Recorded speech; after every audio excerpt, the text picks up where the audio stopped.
जैसा कि आपने पिछली वीडियो में देखा था कि इतिहास में कैसे जनगणना की जाती थी और किस आधार पर जनगणना होती थी। आज की वीडियो में हम देखेंगे भारत में जनगणना कैसे होती थी। ब्रिटिश भारत में जनगणना किस आधार पर होती थी और ब्रिटिश काल के बाद भारत में जनगणना किस आधार पर होती है। आज़ादी से पहले जो जनगणना होती थी उसे ब्रिटिश भारत की जनगणना कहते हैं और आज़ादी के बाद से जो जनगणना होती है उसे भारत की जनगणना कहते हैं। क्या आप जानते हैं भारत की सबसे पहली जनगणना कब हुई थी? 1921 और 1921 की जनगणना इतनी खास क्यों है? इनका इतना चर्चा क्यों किया जाता है? आज हम इस वीडियो में जानेंगे। नमस्कार दोस्तों, मैं हूं सच्ची रंजन। ब्रिटिश भारत में सबसे पहले जनगणना हुई थी 1872 में लॉर्ड मेयो के कार्यकाल में। इस जनगणना में भारत की जनसंख्या लगभग 23 करोड़ अनुमानित बताई जाती है। ब्रिटिश भारत में दूसरी जनगणना हुई थी 1881 में। इस समय भारत के लॉर्ड थे या यूं कह लें वायसराय थे, लॉर्ड रिपन। 1881 की जनगणना में जनसंख्या, महिला, पुरुष, बच्चे, नौकरी, पेशा सबका डाटा लिया गया। इसका उपयोग शासन चलाने में और शासन के सुधार में किया गया। उस समय भारत की जनसंख्या 23.3 करोड़ अनुमानित बताई जाती है। ब्रिटिश काल में भारत की तीसरी जनगणना हुई थी 1891 में। इस जनगणना में धर्म, भाषा, शिक्षा, आधार और पेशा, नौकरी, वर्ग, स्त्री पुरुष सबका जो है डेटा लिया गया और इस डेटा का उपयोग किया गया शासन चलाने में, कानून बनाने में और कानून व्यवस्था को बनाए रखने में मदद मिलती थी। भारत की जनसंख्या 28.7 करोड़ अनुमानित लगाई जाती है। ब्रिटिश भारत की चौथी जनगणना 1901 में हुई थी। इस समय भारत में धर्म, जाति को आधार बनाया गया, साथ में वैवाहिक स्थिति और जनसंख्या की भरपूर गिनती की गई। उस समय भारत की जनसंख्या 29.4 करोड़ थी। इस जनगणना में भारत की जातिगत व्यवस्था मजबूत हुई, साथ में जातीय राजनीति भी शुरू हो गई थी। 1911 की जनगणना में भारत काफ़ी मजबूत स्थिति में आ रहा था, क्योंकि उस टाइम राजनीतिक दल भी बढ़ रहे थे। 1911 की जनगणना धर्म, शिक्षा, जाति और पेशा के आधार पर गणना की गई। इसमें मृत्यु दर और जन्म दर की भी गणना की गई। उस समय भारत की कुल जनसंख्या लगभग 31 करोड़ के आसपास थी और उसी समय भारत की राजधानी कोलकाता से बदलकर नई दिल्ली कर दी गई। भारत की जनसंख्या काफ़ी कम हुई, क्योंकि इस समय 1919 और 1918 के बीच में भारत में महामारी चल रही थी, जिससे बीमारी बढ़ी, अकाल बढ़ा, भूखमरी के कारण लोगों की मृत्यु बढ़ी, जिससे जनसंख्या भारत की कम हुई। 1921 की जनगणना को year of the great divide कहा जाता है। उस समय भारत की जनसंख्या 31.8 करोड़ अनुमान लगाया जाता है। इस जनगणना के बाद ब्रिटिश शासक ने स्वास्थ्य पर भी विशेष ध्यान दिया। उस समय वर्ल्ड वार फर्स्ट का भी प्रभाव पड़ा था भारतीय जनसंख्या पर। 1931 की जनगणना लॉर्ड इरविन के शासनकाल में हुई थी।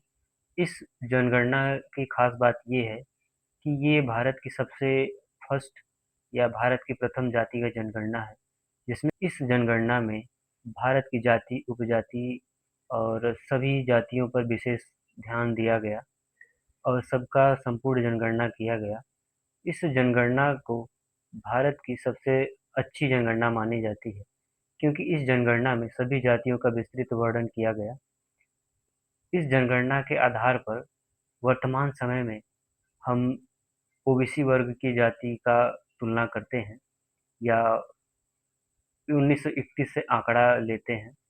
इस जनगणना के बाद से अभी तक जातिगत जनगणना नहीं हुई है और ओबीसी वर्ग की जनसंख्या का अनुमान 1931 की जनगणना से लगाया जाता है। 1931 की जनगणना में भारत की जनसंख्या लगभग 35.2 करोड़ अनुमानित। 1941 की जनगणना के समय वर्ल्ड वॉर टू चल रहा था, जिसमें भारत के काफ़ी सैनिक विदेशों में या फिर ब्रिटिश की तरफ से लड़ने के लिए गए थे। इससे भी भारत की जनसंख्या पर काफ़ी प्रभाव पड़ा।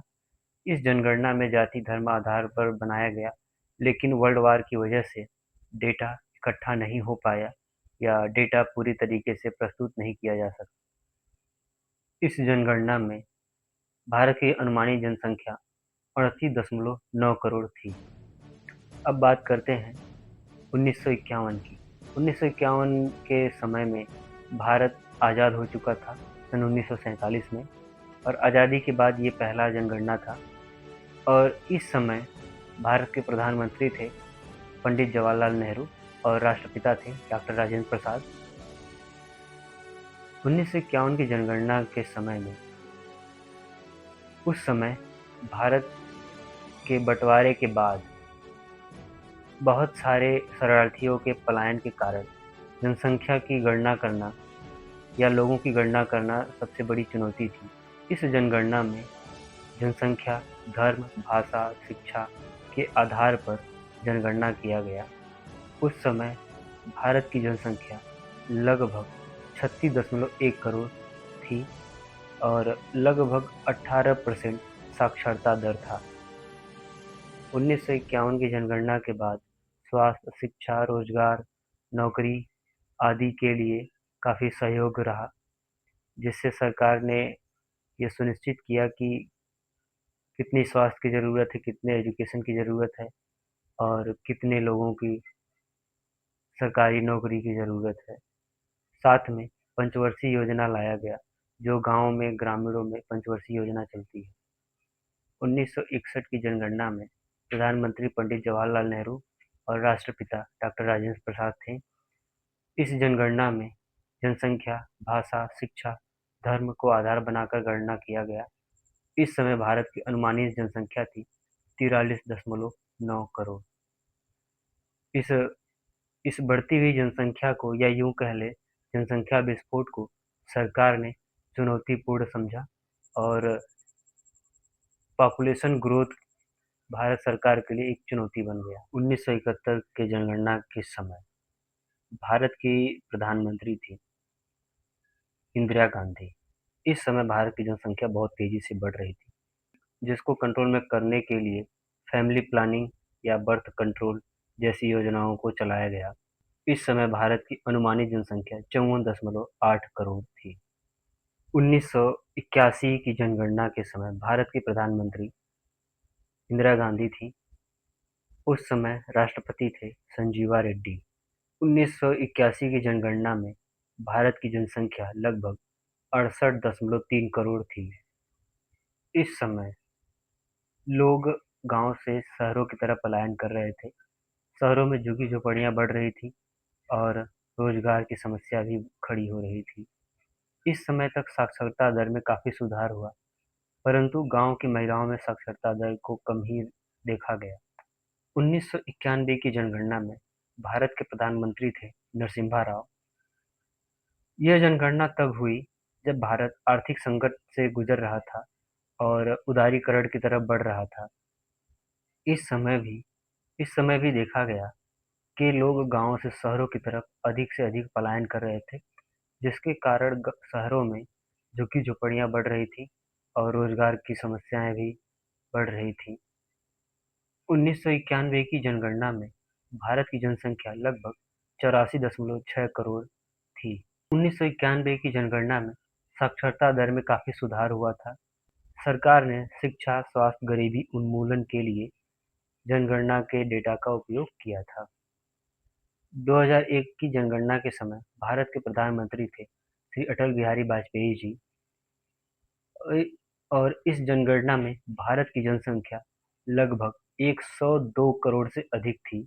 इस जनगणना में कंप्यूटर या डिजिटल का प्रयोग अधिक हुआ था और इस जनगणना में ये देखा गया कि भारत की साक्षरता दर लगभग 68% तक बढ़ गई थी।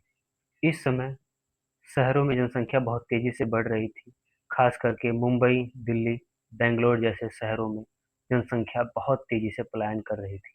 यह जनगणना 21वीं सदी की पहली जनगणना थी। इस जनगणना के डेटा का उपयोग भारत के विकास, शिक्षा, स्वास्थ्य के लिए किया गया। 2011 की जनगणना के समय प्रधानमंत्री थे डॉक्टर मनमोहन सिंह। इस जनगणना में लाखों कर्मचारी घर-घर जाके डेटा को कलेक्ट किया। इस समय भारत की जनसंख्या 121 करोड़ थी और साक्षरता दर 74% तक बढ़ी थी। 2021 की जनगणना टाली गई क्योंकि उस समय कोविड-19 पेंडेमिक चल रहा था, जिसके कारण जनसंख्या की गणना नहीं की जा सकी या सेंसस नहीं कराया जा सका। जनगणना क्यों जरूरी है? स्कूल बनाने में, सड़क योजना बनाने में, गांव की पंचवर्षीय योजना बनाने में, अस्पताल बनाने में, हॉस्पिटल बनाने में, कॉलेज बनाने में जनसंख्या के डेटा का उपयोग किया जाता है। जनगणना किसी भी देश की रीढ़ की हड्डी मानी जाती है। भारत की जनगणना 1948 के अधिनियम के अधीन कराई जाती है, जिसमें ये अधिकार मिलता है अधिकारियों को, जो लोगों से उनके स्वास्थ्य, शिक्षा, रोजगार, घर परिवार की जानकारी इकट्ठा कर सकें और ये कानून उनकी दी हुई जानकारियों को गोपनीय रखने में मदद करता है।